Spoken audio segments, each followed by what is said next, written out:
Hello दोस्तों, कैसे हैं आप सब। उम्मीद करते हैं आप सभी अच्छे होंगे। दोस्तों, आज की वीडियो में हम एसएससी एमटीएस 2023 की परीक्षा के लिए रीजनिंग के प्रैक्टिस सेट 13 को डिस्कस करने वाले हैं। इससे पहले हमने इसके 12 प्रैक्टिस सेट को डिस्कस किया हुआ है। यदि आपने अभी तक उन वीडियो को वॉच नहीं किया हुआ है तो आप उसे प्लेलिस्ट में वॉच कर सकते हैं। जैसा कि आप सभी जानते हैं, ये सभी प्रैक्टिस सेट यूथ कंपटीशन के प्रैक्टिस सेट हैं, इसलिए मोस्ट इंपॉर्टेंट हैं।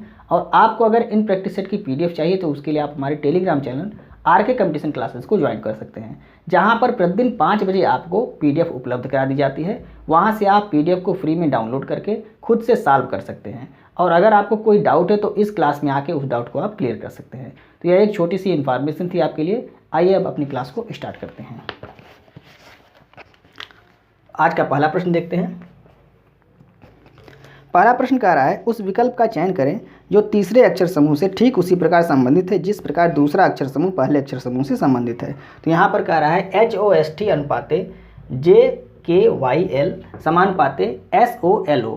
तो यहाँ पे क्या होगा, ये आपको ज्ञात करना है। तो सबसे पहले HOST और इनका आप कोड लिख लीजिए। यहाँ पे होता है 8, 15, 19 और 20। ये होता है 10, 11 और ये होता है 25 और ये होता है 12। तो यहाँ पे क्या हो रहा है, 8 से 10 हो रहा है यानी कि +2 हो जा रहा है। 15 से 11 हो रहा है यानी यहाँ माइनस हो रहा है, कितना -4 हो रहा है। फिर 19 से 25 यानी कि +6 और यहाँ पे 20 से 12 हो गया यानी कि -8। तो 2, 4, 6, 8 इस तरह से कर रहा है, लेकिन एक में प्लस कर रहा है, दूसरे में माइनस, फिर प्लस फिर माइनस। तो यहाँ पर भी आपको पहले कोडिंग कर लेना है। 19 हो गया, 15 हो गया, 12 हो गया और 15 हो गया। तो सबसे पहले आप क्या करेंगे, सबसे पहले आपको प्लस करना है 2। तो 19 में 2 ऐड करेंगे 21 और 21 होता है यू का। फिर 15 में आपको 4 माइनस करना है, तो 4 माइनस करेंगे तो 11 हो जाएगा यानी कि के का होता है। अब देखिए यहाँ पे 12 में आपको 6 ऐड करना है, तो 12 6 18 आर का कोड होता है। और 15 में आपको 8 माइनस करना है तो 7 आ जाएगा और 7 किसका होता है, 7 जी का होता है। तो UKRG ये आपका राइट आंसर हो जाएगा। UKRG ऑप्शन नंबर ए में दिया हुआ है, तो यही आपका राइट आंसर हो गया। यानी पहले प्रश्न का ऑप्शन नंबर ए आपका राइट आंसर है। कोडिंग आपको सबकी याद होनी चाहिए। जब आपको सबका कोड याद होगा तो आप आसानी से इन प्रश्नों को सॉल्व कर लेंगे। आइए हम दूसरा प्रश्न देखते हैं। दूसरा प्रश्न कह रहा है, किसी निश्चित कूट भाषा में 2, 7, 4 का अर्थ है यू आर फूल, 1, 3, 7 का अर्थ है रोहन इज फूल और 8, 9, 3 का अर्थ है रिया लाइक्स रोहन। तो इसी भाषा में निम्न में से किस संख्या का अर्थ इज होगा, ये आपको याद करना है। तो यहाँ पर देखिए 2, 7, 4 मतलब दिया हुआ है यू आर फूल, और यहाँ पे आपको ज्ञात क्या करना है, इज का कोड आपको ज्ञात करना है। तो आप इसमें देखिए रोहन है और यहाँ पर भी रोहन है, मतलब ये रोहन और यहाँ पर भी रोहन। अब अंकों में देखिए क्या कॉमन है यहाँ पे, तो यहाँ पे 3 कॉमन है, यहाँ पर भी 3, मतलब 3 कोड किसका हो गया, रोहन का हो गया।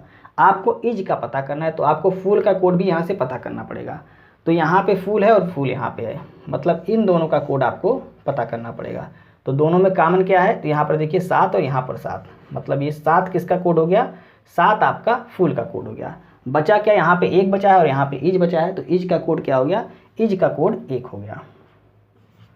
तो आंसर कौन सा आपका राइट हो जाएगा, ऑप्शन नंबर डी आपका यहाँ पर राइट आंसर है। यानी कि दूसरे प्रश्न का ऑप्शन नंबर डी आपका राइट आंसर हो जाएगा। आइए हम तीसरा प्रश्न देखते हैं। तीसरा प्रश्न कह रहा है, एक कागज को बिंदीदार रेखाओं पर मोड़ा जाता है जैसा कि पहली 2 आकृतियों में दिखाया गया है, और इसे तीसरी आकृति के अनुसार काटा जाता है। जब इसे खोला जाएगा तो यह कैसा दिखाई देगा। 4 ऑप्शन आपके दिए गए हैं, उसमें से आपको ज्ञात करना है कैसा दिखाई देगा। तो पहली बार इधर से फोल्ड किया गया, दूसरी बार इधर से फोल्ड किया गया, यहाँ पर आपको इतनी आकृति प्राप्त हुई। इसमें एक यहाँ पे कट लगाया गया और एक इस तरह से कट लगाया गया है। अब जब इसको ओपन करेंगे तो कैसा दिखाई देगा, जब ओपन करेंगे तो एक यहाँ पे हो जाएगा और ये इधर हो जाएगा, और जब इसको इधर ओपन करेंगे तो यहाँ पे हो जाएगा ये, और ये इधर हो जाएगा। यही आकृति देख लीजिए चारों ऑप्शन में से कहाँ पर दिख रही है। तो चारों ऑप्शन में से आपको ऑप्शन नंबर ए में दिख रहा है, तो ऑप्शन नंबर ए आपका तीसरे प्रश्न का राइट आंसर हो जाएगा। अब आइए हम चौथे प्रश्न को डिस्कस करते हैं। चौथा प्रश्न कह रहा है, उस विकल्प का चयन करें जिसमें संख्या युग्म की संख्याएं एक दूसरे से ठीक उसी प्रकार संबंधित नहीं हैं जिस प्रकार दिए गए युग्म की संख्याएं एक दूसरे से संबंधित है। यहाँ पर आप नहीं हैं, इसको ध्यान दीजिएगा, मतलब यहाँ पर जो संबंध है वो इनमें से किसमें नहीं है वो आपको ज्ञात करना है। तो यहाँ देख लीजिए कौन सा संबंध आ रहा है। तो ये आपको अगर आप ध्यान से देखें तो ये आपको क्यूब दिख रहा है। किसका क्यूब है, ये 6 का क्यूब है। 6 का क्यूब होता है 216, और यहाँ पे लिखा क्या है, 7 है, मतलब 7 जो यहाँ पे संख्या लिखी है उससे 1 कम कर रहा है, उसका क्यूब कर दे रहा है। अब देखिए यहाँ पे क्या लिखा है, 512 है। अगर आपको क्यूब याद है तो आपको ये याद होगा ये किसका क्यूब है, ये 8 का क्यूब है। और 9 से एक कम संख्या क्या होती है, पहले की संख्या 8 होती है। यहाँ पर देखिए 13 है और 13 से पहले की संख्या 12 होती है और 12 का क्यूब अगर आप करेंगे तो 17 28 होता है। 12 का क्यूब 17 28, यहाँ पर आपका लिखा हुआ है 17 24, तो यही आपका राइट आंसर हो जाएगा। आपको पता करना है कि कौन सा संबंध जो इसमें बन रहा है वो इन चारों में से उसमें नहीं बन रहा है। तो मतलब यहाँ पे चौथे प्रश्न का ऑप्शन नंबर बी आपका राइट हो जाएगा। इसको भी आप देख सकते हैं, यहाँ है 3 4 3 यानी कि यह 7 का क्यूब है और ये आपका 11 का क्यूब है। 13 31 11 का क्यूब होता है, तो 12 से पहले 11 आता है और 8 से पहले 7 आता है। मतलब ऑप्शन नंबर बी आपका यहाँ पर राइट आंसर है। उम्मीद करते हैं आपको समझ में आ रहा होगा। क्यूब आपको याद होना चाहिए, तभी आप इस तरह के प्रश्नों को आसानी से सॉल्व कर पाएंगे। आइए हम नेक्स्ट प्रश्न को देखते हैं। पांचवा प्रश्न देखते हैं। पांचवा प्रश्न कह रहा है, यदि दर्पण को दी गई आकृति के दाईं ओर रखा जाए तो आकृति के दर्पण में निर्मित सही प्रतिबिंब का चयन कीजिए। 4 ऑप्शन आपको दिए गए हैं, उसमें से कौन सा प्रतिबिंब सही है वही आपको चयन करना है। तो इसका देख लीजिए, अगर दर्पण यहाँ पे दाईं ओर रखा गया है तो ये किस तरह से बनेगा। तो अब यहाँ पे ये वाला जो भाग है बीच वाला वो तो इस तरह से बनेगा, लेकिन अब यहाँ पे जो लाइन है, ये लाइन और ये लाइन मतलब इस तरह से ये यहाँ पे दर्पण के नज़दीक बनेगा और ये वाली लाइन इस तरह से बनेगी। ये हो गया, और ये दूर है दर्पण के यहाँ से, तो यहाँ पर भी दर्पण के दूर बन जाएगा। ये वाली लाइन यहाँ पे दर्पण के नज़दीक है तो नज़दीक बनेगी। अब ये जो लाइन आ रही है, अब ये देखिए ये इधर दर्पण के नज़दीक है तो यहाँ पर भी नज़दीक बनेगा। ये दर्पण से दूर जा रहा है तो यहाँ पर दूर जाएगा। यही फिगर आप देख लीजिए चारों ऑप्शन में से कहाँ पर दिख रहा है। तो ये फिगर आपका चारों ऑप्शन में से देख लीजिए ध्यान से, तो पहले ऑप्शन में ही दिख रहा है यह फिगर, इसलिए ऑप्शन नंबर पहला आपका राइट आंसर हो जाएगा। यानी कि पांचवें प्रश्न का ऑप्शन नंबर ए आपका राइट आंसर है। आइए हम छठवां प्रश्न देखते हैं। छठवां प्रश्न कह रहा है, उस बेन आरेख का चयन करें जो महिलाएं, लड़कियों और दुल्हन के बीच संबंध को सर्वोत्तम ढंग से निरूपित करता है। तो महिलाएं, लड़कियां और दुल्हन, इनके बीच आपको बेन आरेख बनाना है। तो महिलाओं के अंदर लड़कियां आ जाएंगी और लड़कियों के अंदर दुल्हन। दुल्हन लड़कियां ही तो होती हैं, लड़के थोड़ी होते हैं। तो यहाँ पे ये क्या हो गए, ये दुल्हन हो गए, ये लड़कियां हो गई और ये महिलाएं हो गई। तो यही फिगर आपका राइट हो जाएगा। देख लीजिए किस ऑप्शन में दिया हुआ है, तो ऑप्शन नंबर सी में दे रहा है, तो ऑप्शन नंबर सी आपका छठवें प्रश्न का राइट आंसर हो गया। बेन आरेख आपको बनाना है, ध्यान से आप बनाइएगा तो आपका बेन आरेख सही हो जाएगा। आइए सातवां प्रश्न देखते हैं। सातवां प्रश्न कह रहा है, दिए गए विकल्पों में से संख्याओं के उस समुच्चय का चयन करें जो दिए गए समुच्चय के सादृश्य है। सादृश्य का मतलब समान है। तो यहाँ पे जो रिलेशन 17, 39 और 11 में बन रहा है वही रिलेशन आपको इन चारों में से ढूंढना है किस में बन रहा है। तो यहाँ पर देखिए क्या बन रहा है रिलेशन, 11 को अगर आप दूना करते हैं और 17 में ऐड करते हैं तो आपका कितना आ जाएगा, ये बीच वाली संख्या प्राप्त हो जाएगी। देख लीजिए 11 दूनी 22 और 17, तो 7 2 9 और 2 1 3, यहाँ पे आपका 39 आ जा रहा है। अब यही रिलेशन आपको देखना है इसमें से किस में आ रहा है। तो 4 3 7, 13 दूनी 26, इसका पहले दूना करना है, 13 दूनी 26 और 26 में आप 18 जोड़िए, 26 प्लस में 18, तो 8 और 6 14, 4 हो गया, और 2 1 3 और 1 4, यानी कि 44 आ रहा है। ऑप्शन नंबर ए आपका यहाँ पे राइट आंसर हो गया। अगला आप चेक कर लीजिए, अगला नहीं आएगा। तो सातवें प्रश्न का ऑप्शन नंबर ए ही आपका राइट आंसर है। आइए हम आठवां प्रश्न देखते हैं। आठवें प्रश्न में कह रहा है, बताएं कि किस आकृति को निकाल दिया जाए ताकि एक से शुरू करके सभी आकृतियां एक पैटर्न में फिट हो सकें। तो यहाँ पे आपको कुछ आकृतियां दी गई हैं, इसमें कुछ पैटर्न बनाए गए हैं। आपको बताना है कि इसमें से कौन सी आकृति को हम निकाल दें कि पैटर्न एक सीरियल से हो जाए। तो यहाँ पर देखिए, यहाँ पर दिया हुआ है गुड़े का निशान दिया हुआ है, यानी कि क्रॉस किया हुआ है। दूसरे में क्रॉस यहाँ पे आ जा रहा है, तीसरे फिगर में क्रॉस यहाँ पे यानी कि गुड़े का जो निशान है वो यहाँ पे आ जा रहा है, और चौथे फिगर में कहाँ आ रहा है, चौथे फिगर में फिर से यहीं पे है, लेकिन पांचवें में यहाँ पे आ जा रहा है। मतलब पहले में यहाँ है, दूसरे में यहाँ, तीसरे में यहाँ, तो चौथे में यहाँ होना चाहिए, और यहाँ पे जो चौथा फिगर है इसमें यहीं पर दे रहा है, जबकि होना कहाँ चाहिए यहाँ पे, और वो पाँचवें में दिया हुआ है। तो एक यहाँ से आप थोड़ा सा आपको जानकारी मिलेगा कि हो सकता है कि चौथा आपका ये नहीं होना चाहिए। अब आप देख लीजिए इन इक्वल टू को देख लीजिए, मतलब ये इस तरह से बढ़ रहा है, जो मल्टीप्लिकेशन का है निशान वो इस तरह से जा रहा है। बराबर को देख लीजिए, तो बराबर पहले यहाँ पर है, दूसरे फिगर में यहाँ पे आ रहा है, और तीसरे फिगर में देखिए यहाँ पे आ रहा है, और चौथे फिगर में यहाँ पे होना चाहिए, लेकिन चौथे फिगर में यहाँ पे आ जा रहा है इसमें, और पाँचवें में यहाँ पे है। मतलब यह भी आपका, इससे भी आपको क्लियर हो गया कि चौथा वाला ही नहीं होना चाहिए, तो यही आपका राइट आंसर हो गया। अब चौथा किस में दिया हुआ है, किस ऑप्शन में, तो देख लीजिए ऑप्शन नंबर ए में दिया हुआ है, तो 8वें प्रश्न का ऑप्शन नंबर ए आपका राइट आंसर हो गया। यहाँ से आपको ये पता चल गया कि अगर इसको हम हटा देते हैं तो यह एक क्रम से हो जाएगा। क्रम से कैसे हो जाएगा, पहले में इंटू यहाँ पे है, दूसरे में यहाँ पे, तीसरे में यहाँ पे, और चौथे पे यहाँ पे होना चाहिए, जबकि यहाँ पे दिया हुआ है और पाँचवें में यहाँ दिया हुआ है, तो इसको जब हटा देंगे हम तो ये एक क्रम में हो जाएगा। तो उम्मीद करते हैं आपको समझ में आ गया होगा। आइए हम नेक्स्ट प्रश्न को देखते हैं। 9वां प्रश्न देखते हैं। प्रश्न कह रहा है उस आकृति का चयन करें जो दी गई आकृति में अंतः स्थापित नहीं है, घुमाने की अनुमति नहीं है। तो इसका आंसर आप कमेंट करके बताएंगे चारों ऑप्शन में से कौन सा ऑप्शन ऐसा है जो प्रश्न की आकृति में नहीं है, तो कमेंट करके आप बताएंगे। आइए हम 10वां प्रश्न देखते हैं। 10वां प्रश्न कह रहा है अक्षरों के उस सही संयोजन का चयन करें जिन्हें क्रमिक रूप से दी गई अक्षर श्रेणी में रिक्त स्थानों पर रखने पर श्रेणी पूर्ण हो जाएगी। तो यहाँ पर एक श्रेणी दी गई है, इसमें कुछ स्पेस आपको खाली दिए गए हैं, यहाँ पे आपको फिल करना है और एक श्रेणी बनानी है, यानी कि सीरीज बनाना है। तो सबसे पहले आप देखिए यहाँ पर के दिया हुआ है और यहाँ पर भी के है, तो के आगे एन और डी है। यहाँ पर एन अगर आप फिल करते हैं तो के आगे एन और डी हो जाता है, और डी के आगे क्या है, सी है, तो यहाँ पर भी डी के आगे आप क्या फिल कर दीजिए, सी। KNDC, यहाँ पर भी डी के आगे आप सी को फिल करिए, और डी के पहले क्या है, एन और के, तो डी के पहले आप एन को फिल कर दीजिए और के को फिल कर दीजिए। तो आपको KNDC मतलब एक सीरीज प्राप्त हो जा रही है। फिल क्या किया आपने, तो यहाँ पे KNCC और एन, यही आपने फिल किया है, यही आपका राइट आंसर हो गया। देख लीजिए किस ऑप्शन में है, KNCC ऑप्शन नंबर डी में है, तो ऑप्शन नंबर डी 10वें प्रश्न का आपका राइट आंसर हो गया। यहाँ पे आपको क्या करना है, जो अल्फ़ाबेट यहाँ पे दिए हैं और उनके आगे जो स्पेस खाली, आपको देखना है कि कहीं पर उनके आगे कोई अल्फ़ाबेट दिया गया है, अगर दिया है तो उसको पहले फिल करके आप देख लीजिए। अगर सीरीज़ बन रही है तो वही सीरीज़ आप बाकी जो स्पेस है वहाँ पे भरने की कोशिश कीजिए। आइए हम 11वां प्रश्न देखते हैं। 11वां प्रश्न कह रहा है एक परिसर में MNOPQRS नामक 7 घर पंक्ति में हैं, लेकिन वे अनिवार्य रूप से इसी क्रम में नहीं हैं। तो यहाँ पे आप 7 घर बना लीजिए, 1 2 3 4 5 6 और 7। कोई दिशा नहीं दी गई है तो ये राइट हो गया और ये लेफ्ट हो गया। अब देखिए आगे क्या कह रहा है, P किसी भी छोर पर नहीं है, यानी P तो यहाँ पर नहीं होगा, P जो है किसी भी छोर पर नहीं होगा, यहाँ पर भी नहीं होगा और यहाँ पर भी नहीं होगा। आगे क्या कह रहा है, R P के ठीक दाएं पड़ोस में है। तो R जो है ये P के ठीक दाएं पड़ोस में है, ये आपको याद रखना है। आगे देखिए क्या कह रहा है, यस बाएं से तीसरा है, यस जो है वो बाएं से तीसरा है, तो बायां ये है, यहाँ से 1 2 3 ये यहाँ पे यस हो गया।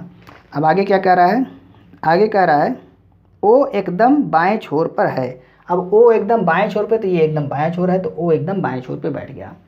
फिर देखिए क्या कह रहा है, यम दाईं ओर से दूसरा है, तो यम दाईं ओर से दूसरा दायां है, यहाँ से 1 और 2, यहाँ पे यम बैठा हुआ है।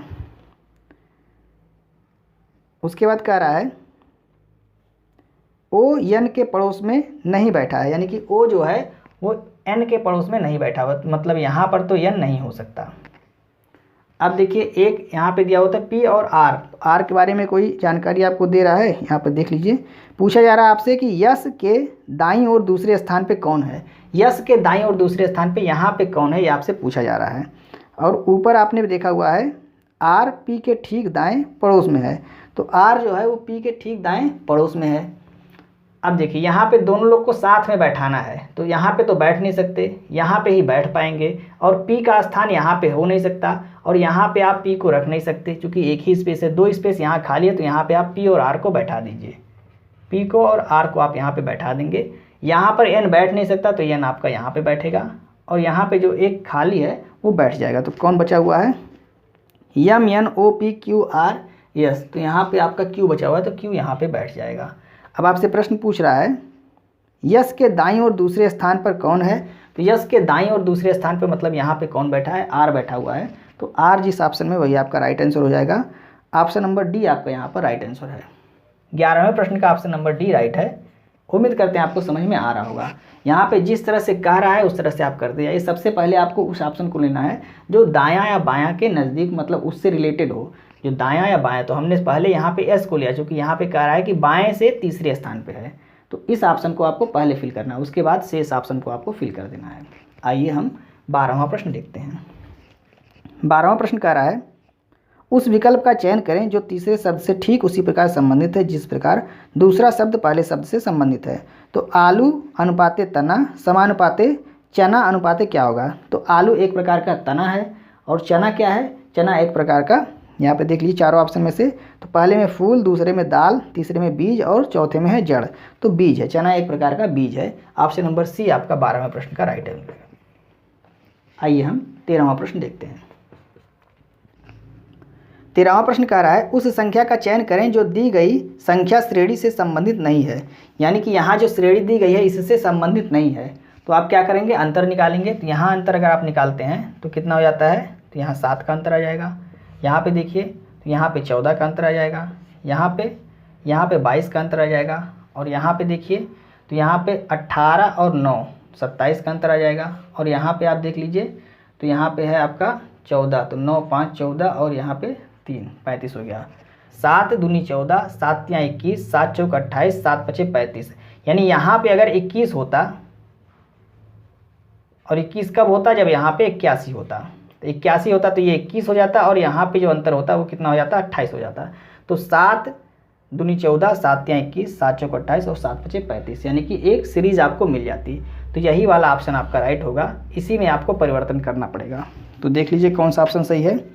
ऑप्शन नंबर ए आपका राइट है। यहाँ पे आपसे कहा जा रहा है उस संख्या का चयन करें जो दी गई संख्या श्रेणी से संबंधित नहीं है। तो अगर यहाँ पे 81 होता तो राइट होता, यानी कि 82 संबंधित नहीं है। तो ऑप्शन नंबर कौन सा सही हो गया? ऑप्शन नंबर ए आपका 13वें प्रश्न का राइट आंसर हो गया। उम्मीद करते हैं आपको समझ में आ रहा होगा। आइए हम 14वां प्रश्न देखते हैं।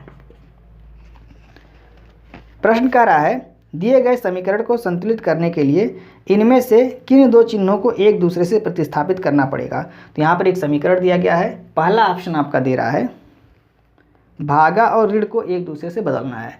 तो भागा के स्थान पे हम ऋण कर देते हैं और ऋण के स्थान पे क्या करते हैं? भागा कर देते हैं। तो हम यहाँ ऊपर लिख देते हैं।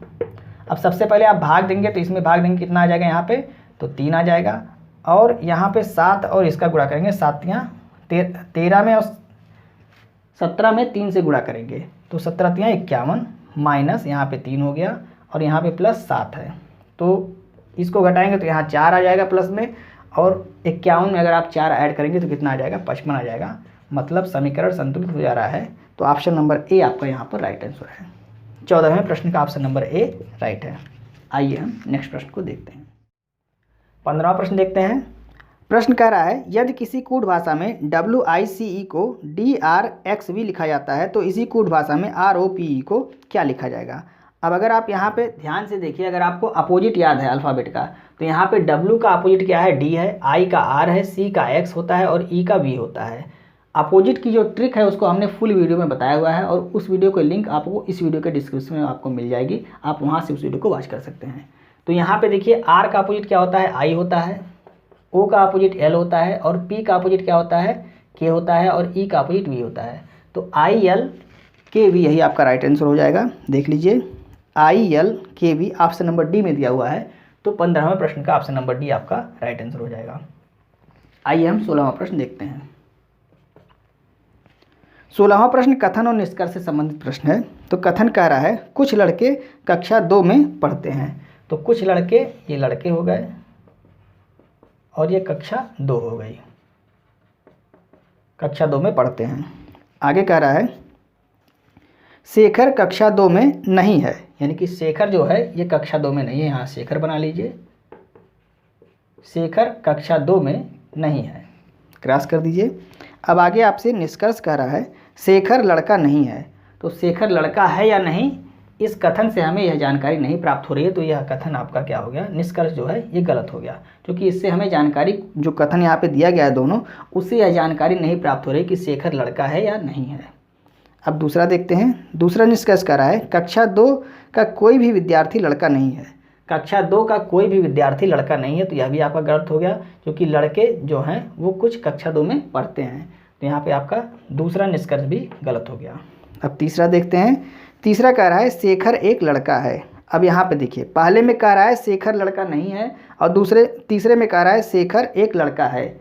मतलब एक में कह रहा है नहीं है और एक में कह रहा है। तो जब इस तरह का निष्कर्ष आपको दिया रहे तो आप या तो वाला जो ऑप्शन होता है उसको टिक करेंगे, यानी या तो 1 होगा या तो 3 होगा। तो ये किस ऑप्शन में दिया हुआ है तो देख लीजिए, या तो निष्कर्ष 1 या 3 अनुसरण करता है, ऑप्शन नंबर बी में दिया हुआ है। तो 16वें प्रश्न का ऑप्शन नंबर बी आपका राइट हो जाएगा। जब इस तरह से प्रश्न है, एक में कहे नहीं है और एक में कहे है, तो वहाँ पे या तो वाली कंडीशन को टिक करते हैं, यानी कि या तो वाली कंडीशन वहाँ पे राइट होती है। आइए हम 17वां प्रश्न देखते हैं। 17वां प्रश्न कह रहा है गणितीय चिन्हों के उस सही संयोजन का चयन करें जिन्हें क्रमिक रूप से स्टार चिन्हों के स्थान पर रखने पर समीकरण संतुलित हो जाता है। तो पहला हम लेते हैं, पहला ऑप्शन में दिया हुआ है गुणा, ऋण, धन, भागा और बराबर। तो गुणा, ऋण, धन, भागा और बराबर। तो अगर यहाँ 7 से भाग देंगे 3 में तो भाग जाएगा नहीं, मतलब पहला ऑप्शन तो नहीं होगा। अब हम दूसरा ऑप्शन लेते हैं। दूसरे में दिया हुआ है धन, गुणे, भागा, ऋण और बराबर। धन, गुणे, भागा, ऋण और बराबर। तो यहाँ पर सबसे पहले भाग देंगे तो इसका भाग देंगे तो यहाँ पर 1 आ जाएगा, और गुणा करेंगे 4 एकम 4, यानी कि इतना सॉल्व करने पे हमको 4 प्राप्त हो गया। यहाँ पे 11, धन 4 और -7 ये है। तो इसको अगर इसमें से घटाते हैं तो कितना आ जाएगा, यहाँ -3 हो जाएगा, और -3 को अगर हम 11 में से घटाते हैं तो कितना आ जाएगा, 8 आ जाएगा। मतलब हमारा समीकरण संतुलित हो जा रहा है। तो 17वें प्रश्न का कौन सा आंसर राइट हो जाएगा, ऑप्शन नंबर बी यहाँ पे आपका राइट आंसर हो जाएगा। आइए हम 18वां प्रश्न देखते हैं। 18वां प्रश्न कह रहा है यदि किसी कूट भाषा में HOOK को KUXW लिखा जाता है तो उसी कूट भाषा में COKE को क्या लिखा जाएगा।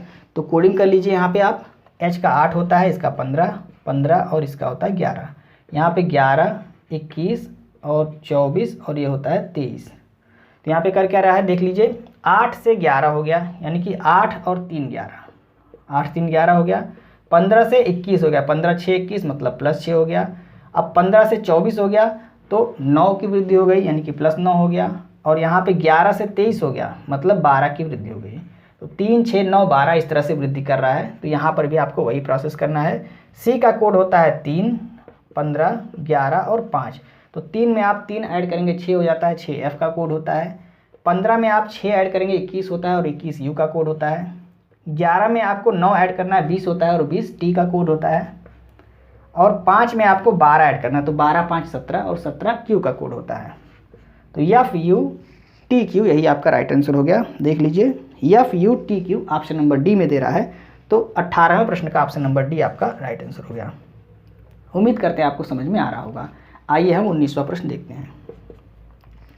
19वां प्रश्न कह रहा है 6 छात्र L M N O P और Q उत्तर की ओर अभिमुख होकर खड़े हैं। तो उत्तर की ओर अभिमुख होकर 6 छात्र खड़े हैं। यहाँ पे 1 2 3 4 5 6 और उत्तर की ओर हैं, यानी कि ये आपका लेफ्ट हो गया और ये राइट हो गया। इसको आपको ध्यान रखना है। आगे कह रहा है लेकिन ज़रूरी नहीं है कि वे इसी क्रम में खड़े हों। यल एक किनारे पर खड़ा है। यल जो है वो एक किनारे पर खड़ा है। अब यहाँ पे खड़ा है कि यहाँ पे खड़ा है ये नहीं पता है। आगे कह रहा है और Q उसके पड़ोस में है। तो Q इसके पड़ोस, अगर यहाँ पे होगा तो इसके पड़ोस में Q यहाँ होगा, और अगर यहाँ पे होगा तो Q यहाँ पे होगा। आगे जैसी स्थिति होगी हम एक को यहाँ से मतलब डिलीट कर देंगे, यहाँ से मिटा देंगे। जो सही होगा आगे कंडीशन के हिसाब से उसको हम रखेंगे, बाकी को हम मिटा देंगे। तो आगे देखते हैं क्या कह रहा है। आगे कह रहा है यम P के एकदम, यम जो है वो P के एकदम दाएं पड़ोस में है। यम और P के बारे में भी कोई कंडीशन नहीं है, तो यम P के एकदम दाएं है। तो P के एकदम दाएं हम यम को बना लेते हैं। अब इसको हम बाद में फिल करेंगे। आगे कह रहा है यम दाएं छोर से दूसरे स्थान पे है। दाएं छोर से दूसरे स्थान पे यहाँ पे कौन है, यम है, मतलब यहाँ पे यल और Q नहीं होंगे, यहाँ पे कौन होगा, यम होगा। यल और Q का स्थान अब यहाँ पे क्लियर हो गया। अब यहाँ पे कह रहा है कि जो P है, यम जो है वो P के एकदम दाएं है, मतलब P यहाँ पे हो जाएगा। तो यम इसके एकदम दाएं पे हो गया। आगे देखिए यन Q के पड़ोस में नहीं है। अब यन जो है वो Q के पड़ोस में, मतलब यहाँ पे नहीं होगा यन, तो यहाँ पे हो जाएगा यन। अब एक कोई बच रहा है, देख लीजिए कौन सा बच रहा है। तो यल यम N O P, यहाँ पे O बच रहा है। आपको क्या बताना है, क्यू के एकदम दाएं पड़ोस में कौन खड़ा है। क्यू के एकदम दाएं मतलब ये स्थिति है और यहाँ पे कौन है, ओ है।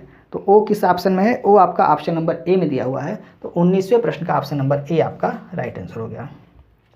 अब आइए 20वां प्रश्न भी हम यहीं पर देख लेते हैं। 20वां प्रश्न कह रहा है उस विकल्प का चयन करें जो तीसरे शब्द से ठीक उसी प्रकार संबंधित है जिस प्रकार दूसरा शब्द पहले शब्द से संबंधित है। तो यहाँ पे कह रहा है मानव शरीर अनुपाते दवाएं समानुपाते पौधे अनुपाते क्या होगा। 4 ऑप्शन आपको दिए जा रहे हैं। उर्वरक पहला है, दूसरा है सिंचाई, तीसरा है बीज और चौथा है कीटनाशक। तो मानव शरीर को जो रोग होते हैं उनको दवाओं से ठीक किया जाता है, तो पौधों में जो रोग होते हैं उसको कीटनाशक से ठीक किया जाता है। यहाँ पर ऑप्शन नंबर डी आपका राइट हो जाएगा। तो 20वें प्रश्न का आप यहाँ पे लिख लीजिए अलग से, इसका ऑप्शन नंबर डी आपका राइट होगा। तो उम्मीद करते हैं आज के प्रैक्टिस सेट के 20 प्रश्न आपको समझ में आए होंगे। यदि आपको वीडियो अच्छी लग रही है तो आप इसे अपने दोस्तों को भी शेयर करें और वीडियो को लाइक और सब्सक्राइब करना ना भूलें। वीडियो को आप लाइक नहीं करते हैं और कमेंट नहीं करते हैं तो इसलिए हमें मोटिवेशन नहीं मिलता है। अगर आपका कमेंट आए और आप लाइक करें तो हम मोटिवेट होते हैं और भी अच्छे कंटेंट आपको प्रोवाइड कराने के लिए हम यहाँ पे उत्सुक होते हैं। तो उम्मीद करते हैं आज की वीडियो आपको अच्छी लगी होगी, तो वीडियो को लाइक जरूर करेंगे आप। मिलते हैं नेक्स्ट वीडियो में। जय हिंद।